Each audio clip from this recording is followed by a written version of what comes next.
Le Seigneur soit avec vous.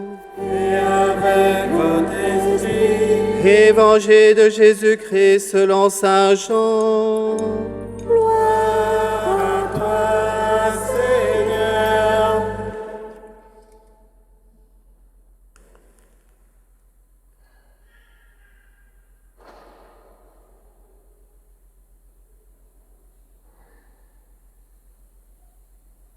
En ce temps-là, Jésus se manifesta encore aux disciples sur le bord de la mer de Tibériade, et voici comment.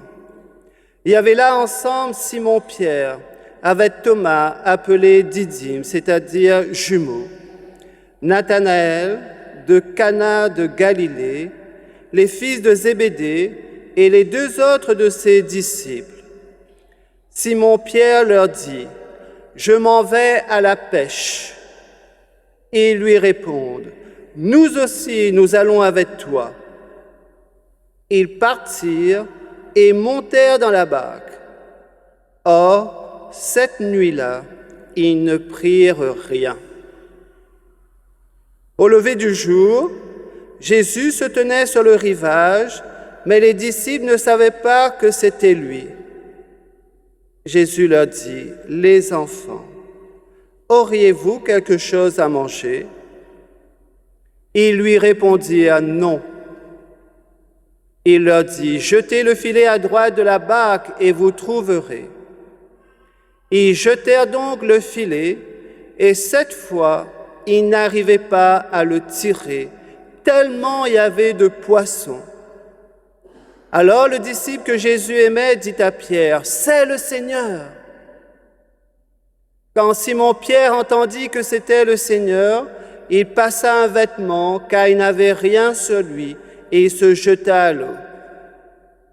Les autres disciples arrivèrent en barque, traînant le filet plein de poissons. La terre n'était qu'à 100 de mètres. Une fois descendus à terre, ils aperçoivent disposé là un feu de braise avec du poisson posé dessus et du pain. Jésus leur dit: « Apportez donc de ces poissons que vous venez de prendre. » Simon-Pierre remonta et tira jusqu'à terre le filet plein de gros poissons. Il y en avait 153. Et malgré cette quantité, le filet ne s'était pas déchiré. Jésus leur dit alors: « Venez manger. » Aucun des disciples n'osait lui demander: « Qui es-tu » Il savait que c'était le Seigneur. Jésus s'approche, il prend le pain et le leur donne. Et de même pour le poisson. C'était la 3e fois que Jésus, ressuscité d'entre les morts, se manifestait à ses disciples. Acclamons la parole de Dieu. Louange à toi, Seigneur Jésus. Alléluia, alléluia, alléluia, alléluia, Alléluia, alléluia, alléluia.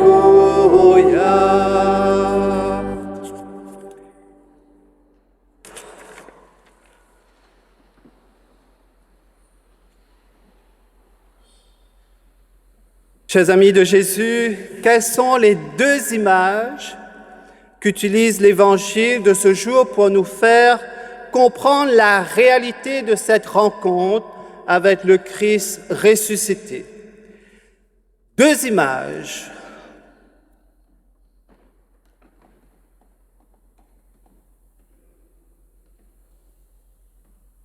La première est celle du passage de la nuit au jour. La rencontre se passe au lever du jour, quand la nuit fait place peu à peu à la lumière. Saint Jean note: « Au lever du jour, Jésus se tenaient sur le rivage. Et avant cela, il a précisé que cette nuit-là, les disciples n'avaient rien pris de la pêche. Ils ont pêché toute la nuit sans rien prendre.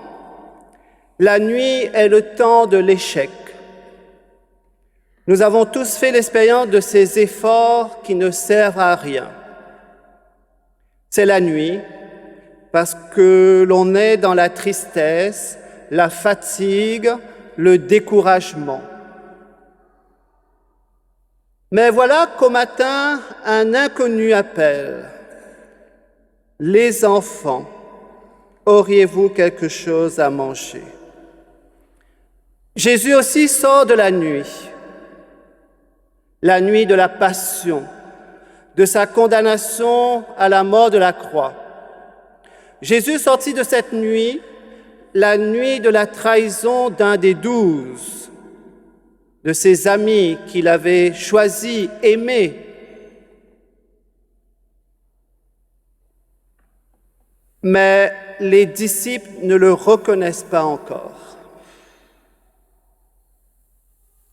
Il les invite alors à jeter une fois encore leur filet. Cette parole fait renaître la confiance. Elle donne du courage pour recommencer ou faire encore. Et le miracle se produit. Frères et sœurs, Jésus nous rejoint ainsi en toute parole d'encouragement, en toute parole qui réveille la confiance. Je pense aux parents dans l'éducation. Parfois, nous sommes découragés quand nous donnons des conseils à nos enfants, aux petits-enfants, ou aux arrière-petits-enfants, pour ceux qui en ont. Parfois, nous sommes fatigués, découragés. Même dans les services, sur une paroisse, on peut être fatigué, découragé.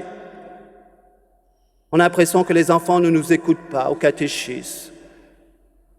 On se demande, qu'est-ce qu'on fait là? Et Jésus nous demande de jeter encore le filet.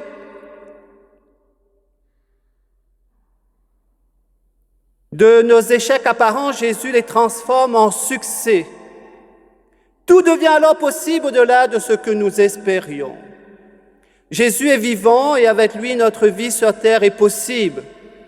Nous avons facilement le sentiment d'être responsables de nos échecs.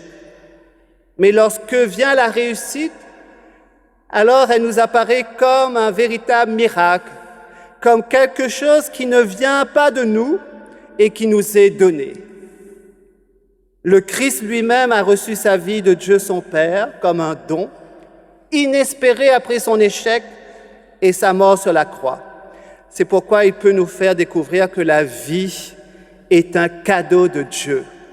Oui, ta vie est précieuse aux yeux de Dieu. Quelle que soit ta situation, quel que soit ton problème aujourd'hui, Jésus te dit, ta vie est précieuse, ta vie est un don de Dieu, un cadeau de Dieu. Tu ne peux pas la retirer comme cela. Alors dans quelques jours, les députés, les sénateurs vont nous proposer une loi. N'hésitons pas à prier, à intensifier notre prière pour la France, comme si on avait besoin de cette loi pour être heureux. La vie, c'est un cadeau de Dieu, un don de Dieu. Je ne peux pas, du jour au lendemain, décider de me retirer la vie. Ça, c'est la première image, celle du passage de la nuit au jour. La deuxième image de ce récit est celle non pas du passage de la nuit au jour, mais de la mer à la terre. Les disciples sont sur la mer de Tibériade et Jésus est sur la terre. La mer représente un peu un lieu difficile et parfois dangereux. Peut-être parce qu'il y a des requins. Mais parfois dans nos vies, il y a aussi des requins à deux pattes. Je ferme la parenthèse. Lorsque nous disons qu'il nous faut ramer, nous exprimons combien la vie est difficile. Il faut ramer, il faut souffrir, il faut ramer pour réussir, pour avoir beaucoup d'argent. La mer représente la vie dans sa dimension d'effort, de combat, de lutte, de travail. C'est d'autant plus difficile que parfois on a l'impression de se fatiguer pour rien. Il arrive que l'on travaille toute une nuit sans obtenir des résultats. Pour ceux qui sont étudiants, parfois on boxe, on travaille sur un sujet, et puis ce n'est pas le sujet que j'attendais. Voyez. L'expression « ramer » dit bien cette difficulté de notre vie. Face à la mer sur laquelle les disciples se trouvent épuisés par une nuit d'efforts inutiles, il y a le rivage. Il y a quelqu'un qui nous attend sur le rivage. Jésus se trouve sur terre en sécurité. Il est sur le lieu de sa victoire sur la mort. En fait, cette terre représente déjà le ciel, car Jésus ressuscité appartient au ciel. Notre vie sans Dieu est comme une vie en pleine mer, alors que la terre apparaît comme le lieu de la vie avec Jésus, un commencement du ciel. Parce qu'ils croient en sa parole, les disciples peuvent rejoindre Jésus sur la terre ferme. Parce qu'ils croient en sa parole, que l'échec de la nuit se transforme en succès. Il en va de même pour nous, chers amis. Nos échecs apparents, Jésus les transforme en succès si nous croyons en lui, si nous nous laissons conduire par lui, si nous nous appuyons sur sa parole. Jetez les filets à droite et arrêtons nos calculs, de voir nos propres intérêts. Jésus nous demande de jeter encore le filet, mais maintenant c'est à droite. Oui, quand tu as l'impression que rien ne va plus dans ta vie, quand tu as l'impression de travailler inutilement, tu as l'impression de te donner mais que tu ne reçois rien en retour, Jésus te dit « jette encore le filet à droite ».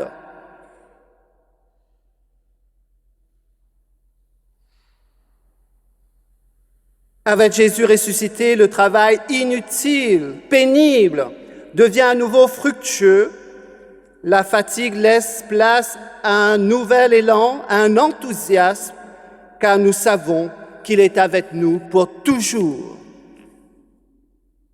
Oui, chers frères et sœurs en Christ, lorsque nous cherchons à nous imaginer ce que sera notre rencontre avec Dieu après la mort, nous pensons à quelque chose de grandiose qui nous fait peut-être un peu peur.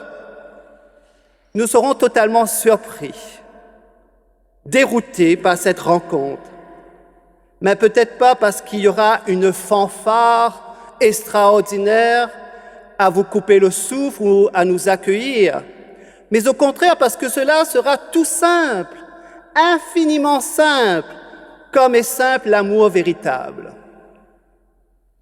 Un feu de bois, quelques poissons grillés et du pain suffiront à Dieu pour nous dire son amour. Cette vie qu'il nous donne totalement en son Fils bien-aimé. Tout l'amour de Dieu est là dans ce repas que Jésus nous offre au lever de ce jour nouveau. Il a préparé lui-même un peu de pain, quelques poissons, un feu de braise. C'est extraordinaire. C'est extraordinaire de voir que nous sommes attendus. Chaque dimanche, nous sommes attendus à ce repas que Jésus nous propose. Et l'amour ne s'oblige pas. L'amour ne fait que se donner, se livrer gratuitement. À toi d'ouvrir ton cœur et de répondre à cet appel. Chaque dimanche, il y a ce feu de bois, quelques poissons grillés et du pain. Il y a plus que cela. il y a Jésus lui-même présent dans son Eucharistie. Il t'invite à sa table. Il a préparé lui-même un peu de pain. C'est son corps livré au feu de l'amour sur la croix. Il a donné en nourriture pour que nous vivions pour toujours avec lui. Il nous a dit « Je suis le pain de vie ».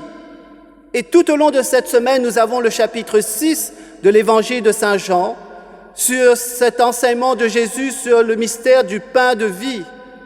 Cette nourriture du ciel nous est offerte, frères et sœurs, à chaque messe pour rencontrer le Christ vivant avec Dieu. Déjà, ce repas partagé, préparé par Jésus, nous donne de comprendre que Dieu est tout proche, profondément humain. Il prend du pain. Son amour touche notre cœur par les gestes les plus simples du pain et du vin partagés, livrés par amour. En Jésus, sa vie divine s'est faite pour nous infiniment humaine. Oui, frères et sœurs, Jésus est maintenant sur l'autre rive. Il t'attend.